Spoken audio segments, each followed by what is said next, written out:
नमस्कार, आदाब, सत श्री अकाल। वेलकम टू क्रॉनिकल्स एंड जहां मिलेंगे आपको कई सवालों के जवाब।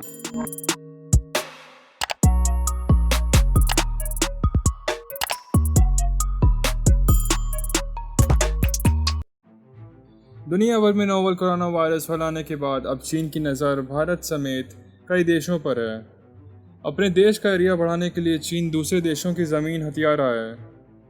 भारत हो या वियतनाम, कई देशों में बॉयकॉट मेड इन चाइना पर जोर दिया जा रहा है। इसके आगे कुछ भी जानने से पहले आपको चीन की आदतों के बारे में जान लेना चाहिए। और सबसे पहले इस वीडियो को आप सभी के साथ शेयर करें ताकि वो भी बॉयकॉट मेड इन चाइना आंदोलन में हिस्सा ले सकें।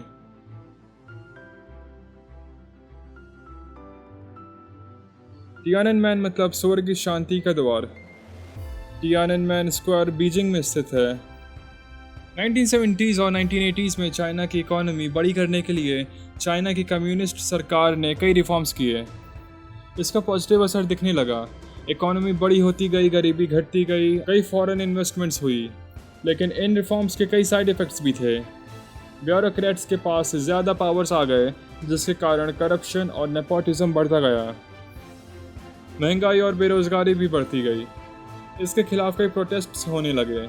लेकिन एक बड़ा बदलाव तब आता है जब चाइना के जनरल सेक्रेटरी हु याओबैंग, जो इन प्रोटेस्टर्स के समर्थक थे, उनकी मृत्यु हो जाती है। उनकी मृत्यु पर शोक प्रकट करने के लिए शंघाई में लोग इकट्ठा होने लगे। इसमें ज़्यादातर लोग कई यूनिवर्सिटीज़ के स्टूडेंट्स थे। ग्रेजुअली ये शोक सभा प्रोटेस्ट में बदल गई। तियाननमेन स्क्वायर में प्रोटेस्टर्स बढ़ते गए। डेमोक्रेसी, प्रेस फ्रीडम समेत उनकी 7 मांगें थी। इसे काउंटर करने के लिए चीन की कम्युनिस्ट सरकार ने मार्शल लॉ लगा दिया, यानी अब मिलिट्री इन प्रोटेस्टर्स को संभालेगी। 3 जून को तियाननमेन स्क्वायर को खाली करने के दौरान मिलिट्री एक्शन में 36 से 37 प्रोटेस्टर्स की मौत हो गई। इससे प्रोटेस्टर्स की संख्या और बढ़ गई। 4 जून की सुबह इन स्टूडेंट्स पर मिलिट्री टैंक्स चढ़ा दिए गए। कई हमले किए गए। चाइना के ऑफिशियल रिकॉर्ड के मुताबिक इस घटना में करीब 300 लोगों की मौत हो गई। लेकिन यूएस गवर्नमेंट के अनुसार इस घटना में करीब 10,000 से 40,000 के बीच लोग मारे गए थे।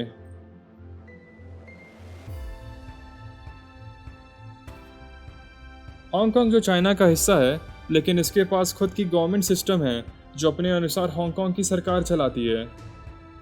इसका खुद का मिनी कॉन्स्टिट्यूशन भी है। लेकिन चाइना के नए हांगकांग सिक्योरिटी लॉ लाने के बाद ये सारी आज़ादी छिन सकती है। साथ ही फ्रीडम ऑफ स्पीच पर भी नेगेटिव असर पड़ेगा और हांगकांग की डेमोक्रेसी खतरे में पड़ जाएगी।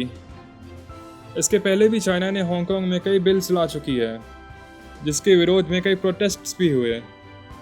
लेकिन चाइना ने इन्हें अपनी पावर से दबा दिया। चीन की सेना लाइन ऑफ एक्चुअल कंट्रोल यानी भारत चीन के बॉर्डर को पार करते हुए लद्दाख के गैलोन वैली में 3 किलोमीटर तक अंदर आ गई।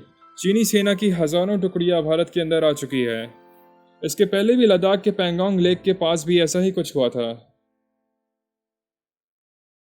इसके साथ ही चाइना साउथ चाइना सी में भी अपना दबदबा बढ़ा रहा है। नोवल कोरोना वायरस की इंफॉर्मेशन मिलने के बाद भी चाइना ने इसकी गंभीरता सारी दुनिया से छुपाई रखी। चाइना अगर पहले ही वुहान में लॉकडाउन लगा देता तो शायद आज नोवल कोरोना वायरस सारी दुनिया में ना फैल पाता।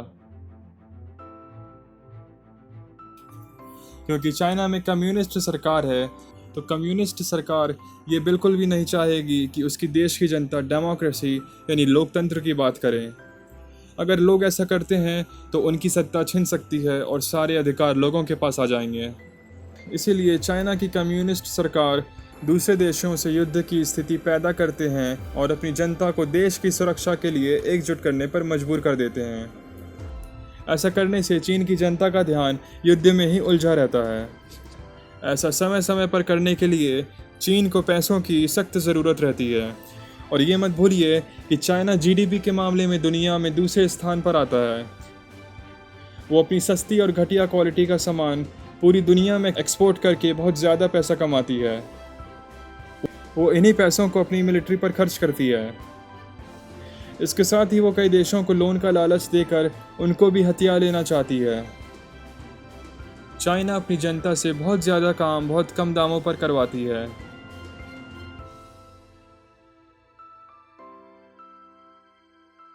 कई चाइनीज़ ऐप्स हैं जो अभी आपके फ़ोन में भी होंगे। वो आपकी पर्सनल इन्फॉर्मेशन जैसे आपका नाम, आयु, पासवर्ड, पर्सनल मैसेजेस, लोकेशन, आपकी फ़ोटो, फिंगरप्रिंट्स आदि को चाइनीज़ गवर्नमेंट तक पहुंचा रही है। ऐसा करते समय पकड़े जाने पर हुआवे, जो कि चाइना की बहुत बड़ी टेलीकॉम कंपनी है, उसे अमेरिका ने अपने देश में बैन कर दिया है। जैसा कि सोनम वांगचुक जी ने अपने एक वीडियो के माध्यम से बताया कि भारत की बुलेट पावर से ज़्यादा वॉलेट पावर काम आएगी। जो पैसा हम चाइना के सामान को खरीदने के लिए इस्तेमाल करते हैं, वही पैसा चाइना की सरकार अपनी आर्मी को भारत पर हमला करने के लिए देती है। तो समय आ गया है कि हम भारतीय होने के नाते चाइना को कमज़ोर करें, नहीं तो वह हम पर भारी पड़ सकते हैं। चाइना भारत को करीब 5 लाख करोड़ रुपयों का सामान बेचता है, जबकि भारत चाइना को करीब 1 लाख करोड़ रुपए का सामान बेच पाता है। इसका मतलब भारत 4 लाख करोड़ रुपए का घाटा सह रही है। यही 4 लाख करोड़ चाइना सरकार के खाते में जा रहा है। यदि हम अभी से चाइनीज़ प्रोडक्ट्स का पूरी तरह बहिष्कार करके स्वदेशी सामान अपनाएंगे, तभी भारत चाइना के सामने मजबूती से टिक पाएगा और फलस्वरूप चाइना को पीछे हटना ही पड़ेगा। चाइनीज़ ऐप्स जैसे TikTok, SHAREit, gender, UC browser आदि के माध्यम से चाइना हमसे पैसे कमा रहा है और हमारी पर्सनल जानकारी चुरा रहा है। तो अगले 1 हफ्ते में चाइनीज़ सॉफ्टवेयर को अनइंस्टॉल करें और हार्डवेयर से अगले 1 साल के अंदर छुटकारा पाएं। इस वीडियो को आप अपने आसपास शेयर करें और उन्हें इस मूवमेंट के बारे में बताएं। जितने ज़्यादा लोग इससे जुड़ते जाएंगे, उतना ही ज़्यादा ताकतवर हमारा देश बनता जाएगा। अंत में मैं आपसे बस इतना कहना चाहता हूँ कि इस वीडियो पर विचार करें। यदि कोई भी डाउट हो तो उसे कमेंट सेक्शन में पूछना ना भूलें। वीडियो पूरा देखने के लिए धन्यवाद। जय हिंद।